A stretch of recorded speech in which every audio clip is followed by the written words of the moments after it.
ভাই রে ভাই, মেসেঞ্জারে এটা কি আপডেট আসলো? এখন থেকে আপনারা মেসেঞ্জারের মাধ্যমেই ফটো এডিট করতে পারবেন। রিসেন্টলি মেসেঞ্জারে মেটা এআই নামে এই অপশনটুকু যুক্ত হয়েছে, যার মাধ্যমে আপনারা সবচেয়ে কম সময়ে আপনাদের ফটোগুলো এডিট করে নিতে পারবেন। তো কিভাবে এই কাজগুলো করতে হয়, চলুন আপনাদের সেই প্রসেসটা দেখাই। ওকে, এর জন্য ফার্স্টেই আপনার ফোন থেকে প্লে স্টোর অ্যাপটুকু ওপেন করবেন।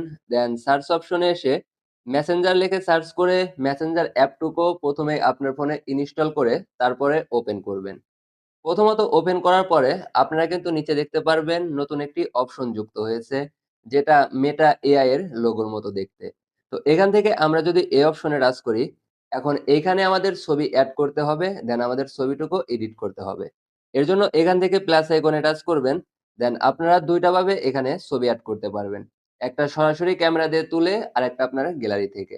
তো আমি গ্যালারি থেকে একটা ছবি নিয়ে সেটা এডিট করে দেখাচ্ছি। তো আমি আমার এই ছবিটা অ্যাড করলাম। ছবি এড করার পরে আমরা এখন এই ছবিটা কিভাবে এডিট করতে চাচ্ছি সেটা আমাদের এইখানে লিখতে হবে। তো আমি জাস্ট এইখানে লিখব, আমার হাতে একটি বাঁশ রয়েছে, এটা আমি রিমুভ করতে চাচ্ছি।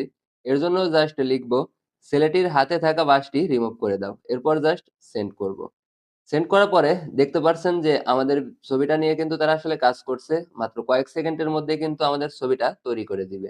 ওকে, কয়েক সেকেন্ড অপেক্ষা করার পরে দেখতে পাচ্ছেন আমাদের ছবিটা কিন্তু তৈরি করে দিয়েছে। এখন আমি যদি আপনাদের আমার অরিজিনাল ছবিটা দেখাই, এটা হচ্ছে অরিজিনাল ছবি, এবং তারা আমাদের যে ছবিটুকু তৈরি করে দিল সেটা যদি আপনাদের একটু দেখাই, দেখতে পাচ্ছেন কত সুন্দরভাবে হাতে থাকা বাঁশটি কিন্তু রিমুভ করে দিয়েছে। তো এইভাবে চাইলে আপনারা ছবি থেকে যেকোনো অবজেক্ট কিন্তু খুব সহজেই রিমুভ করে নিতে পারেন। তো এখন আমি এই ছবিটাকে আরো একটু এডিট করে দেখাচ্ছি। যেমন আমার টি-শার্টের কালারটি পছন্দ হয়নি। আমি এটা জাস্ট চেঞ্জ করতে চাচ্ছি। এর জন্য জাস্ট লিখব, টি-শার্টের কালার চেঞ্জ করে লাল কালার করে দাও। এরপর সেন্ড করব। সেম ভাবে এখানেও আমাদের কয়েক সেকেন্ড অপেক্ষা করতে হবে। ওকে, দেখতে পাচ্ছেন আমাদের টি-শার্টের কালারটা কিন্তু কত সুন্দরভাবে পরিবর্তন করে দিয়েছে। তো এখন যদি আমি এই ছবিতে থাকা আকাশের কালারটি চেঞ্জ করতে চাই, এখান থেকে ব্যাকে চলে আসবো এবং নতুন করে আমরা আমাদের এই ছবিটুকু এখানে আবার এড করে নিব।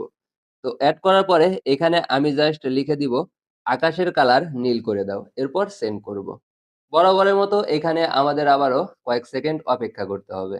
ফাইনালি কয়েক সেকেন্ড পরে আমাদের ছবিটা কিন্তু তৈরি করে দিয়েছে এবং যথেষ্ট সুন্দরভাবে আকাশের কালারটা কিন্তু নীল করে দিয়েছে। যেটা আপনারা অরিজিনাল ছবি এবং মেটা এআই দিয়ে তৈরি করা ছবি দুইটা দেখে কিন্তু বুঝতে পারছেন। তো এইভাবে চাইলে আপনারা কিন্তু ছবির অনেক কিছু পরিবর্তন করে নিতে পারেন বা আপনাদের মতো করে অ্যাড করে নিতে পারেন। তো এই ছিল আজকের ভিডিও। দেখা হবে পরবর্তী ভিডিওতে। আল্লাহ হাফেজ।